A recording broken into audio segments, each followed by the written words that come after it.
Tapi bagaimana sebetulnya menghadapi keluarga yang paling dekat misalnya di rumah? Apakah seperti ini juga gaya teman-teman semua ini? Aku belum tentu, to be honest, belum tentu bisa memberikan apa yang saya berikan keluar kepada keluarga saya. I'm honest. Saya tidak terlalu berhasil. Dan saya punya 2 anak, yang satu membantu saya, yang kedua membuat bisnis sendiri. Dan ketika Profesor Philip Kotler, Profesor Marketing nomor 1 di dunia, tak ajak ke showroom Arbor & Troy, furniture yang dibuat oleh Stephanie Hermawan, anak saya. Dia marah-marah malahan, ini bukan papa saya yang bilang, karena Profesor Kotler ini pasti papamu ini yang ngajarin kamu. Enggak. Tapi anak saya yang pertama, Michael Hermawan, sekolahnya di Kellogg, sekolah nomor 1 marketing, ikut saya, ya mungkin karena dia dididik jadi konsultan dari dulu ya, akhirnya sama. Jadi, kalau buat saya, to be honest, enggak ada jaminan. Tapi mungkin lain loh ini. Iya. Ini motivator asli, ini bisa memotivasi keluarganya sendiri juga. Kalau saya pribadi, jadi nilai-nilai yang saya pentingkan dalam kehidupan itu nomor 1 bijaksana, keluarga sehat. Yang pertama kali bijaksana, sehat, kemudian keluarga harmonis, kaya raya dan ceria. Jadi kaya nomor ini, ceria ini. Tapi nomor 1 bijaksana. Doanya Nabi Sulaiman gitu ya, bijaksana.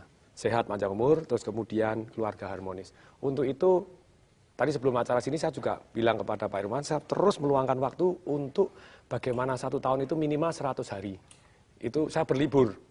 Berlibur itu dengan anak-anak saya, kadang dengan orang tua, kadang dengan istri saya sendiri untuk jadi seoptimal mungkin, karena itu menjadi satu nilai-nilai yang saya pentingkan dalam kehidupan. Ternyata hidup itu adalah pilihan peran istilahnya. Jadi ternyata peran kita tuh banyak. Peran sebagai orang tua, peran sebagai suami, peran sebagai pembicara, pengarang buku, sebagai Pak Irwan tadi aktif sekali di sosial, peran di sosialnya, peran sebagai teman, peran sebagai adik, peran. Nah, bagaimana kita mengoptimalisasi? Tentu saja tidak ada yang sempurna, masih ada yang miss di dalam kehidupan kita. Tidak adalah yang namanya manusia sempurna. Keluarga bagi saya salah satu cermin yang paling jujur di luar diri kita ya. Karena keluarga tahu diri kita sangat detail. Seperti saya dengan istri saya itu menikah 8328 ditambah pacaran 5 tahun sudah 33 tahun. Ya detail sekali tahu.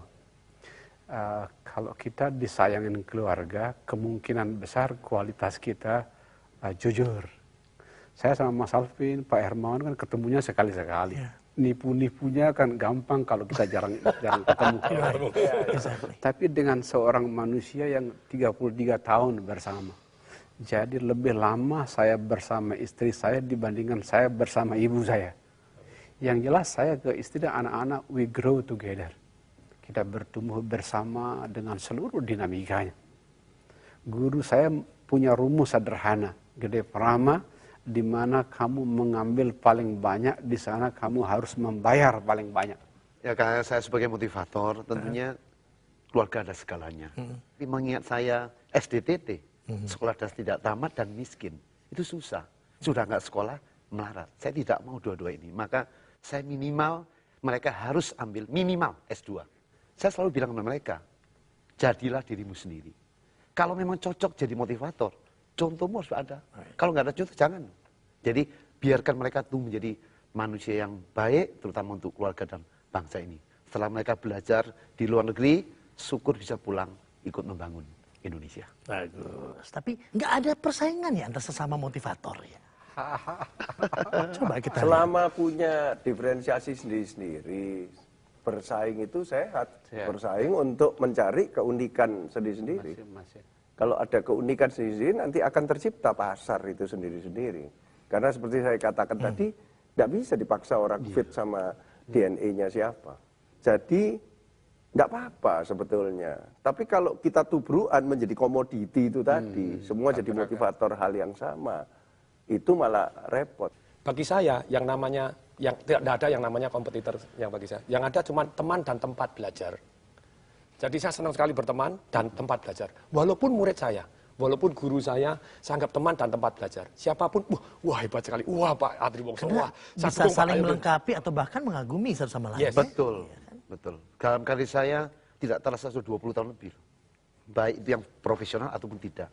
Tidak pernah sedikit pun berpikir, oh itu pesaing saya. Nah buat apa saya ini membagi?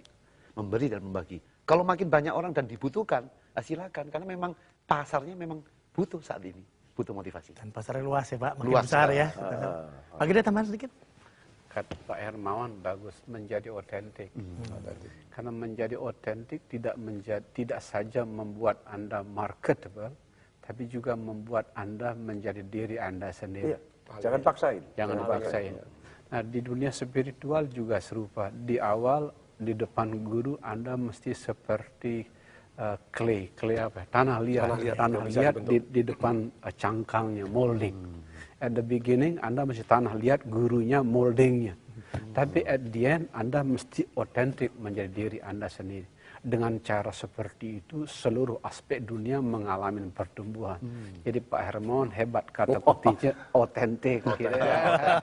Berempat maju, kita tepuk tangan buat berempat.